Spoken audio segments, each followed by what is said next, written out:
I'm going to walk you through how I would study if I wanted to score 175 on the February and April LSATs. For those who don't know me, my name is Steve Schwartz. I've been teaching the LSAT since 2005, and I personally increased my own LSAT score from a 152 to a 175. Now, I don't think most people realize what a massive opportunity you have now that Logic Games is no longer on the test. It's been replaced with the second scored logical reasoning section. And so I would recommend focusing at least 2/3 of your LSAT prep time on logical reasoning in particular, since any gains you make in your understanding of logical reasoning will be doubled across the two sections. Now, there are roughly 15 different types of logical reasoning questions, and a lot of your 500-page LSAT prep textbooks overly focus on categorizing questions by question stem type. But the thing is that not all logical reasoning questions show up in equal frequency, meaning some are more common than others. The three most common types of logical reasoning questions are necessary assumption, inference, and flaw.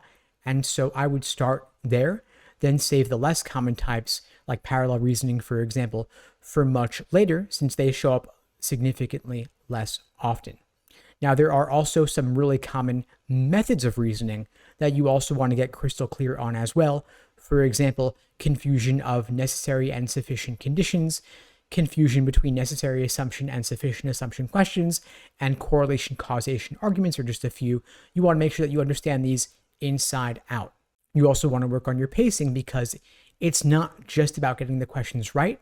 It's also about getting them right under test day conditions. So you want to do several individual timed sections to work on your pacing, how you allocate your time over the course of the section, and then pull it all together with full-length timed practice tests.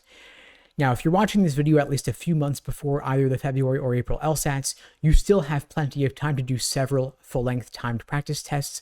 I recommend doing at least 10 of them before the big day, such that test day itself will be like just another run-through.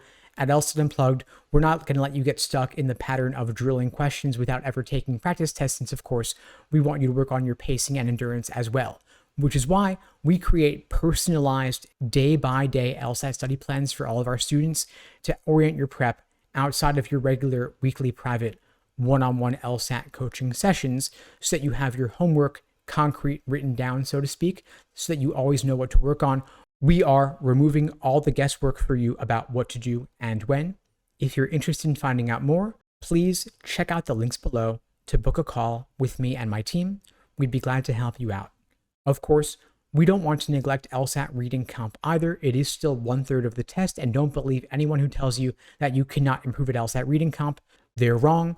There is always a way to adjust and improve your approach based on how you're allocating your time, the extent to which you are taking or not taking notes, the order in which you approach the questions. For example, I've personally found for my students that those who do the best on LSAT reading comp tend to mark very little or not at all, because it takes time to write things down, it takes time to read things, and there are strategies that we can use for you to help you maintain your comprehension of the passage, even if you are taking few or no notes. We can also look at how you are using or not using the LSAC highlighting and underlining tools, and we can look at the order in which you approach the questions.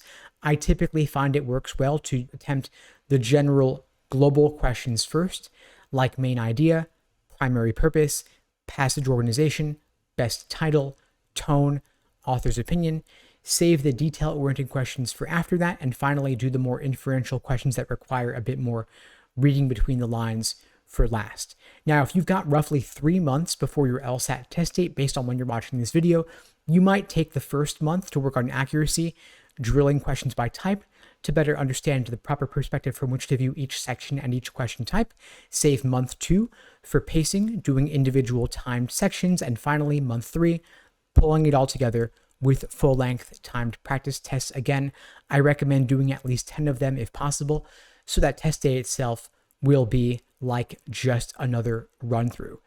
Now, if you've got a longer time frame, even better, I might extend each of those areas, again, accuracy with drilling, pacing with individual sections, and endurance with full-length timed practice tests. Of course, you want to take practice tests at regular intervals throughout the process once you've built that solid foundation, so that you can work on your endurance and have a benchmark for your later progress. You also want to save plenty of time for review of your mistakes. Don't neglect it. It's incredibly important to highlight the key takeaways because every question that you get wrong is an opportunity to learn something new, to extract some key insight for what you can do differently next time around.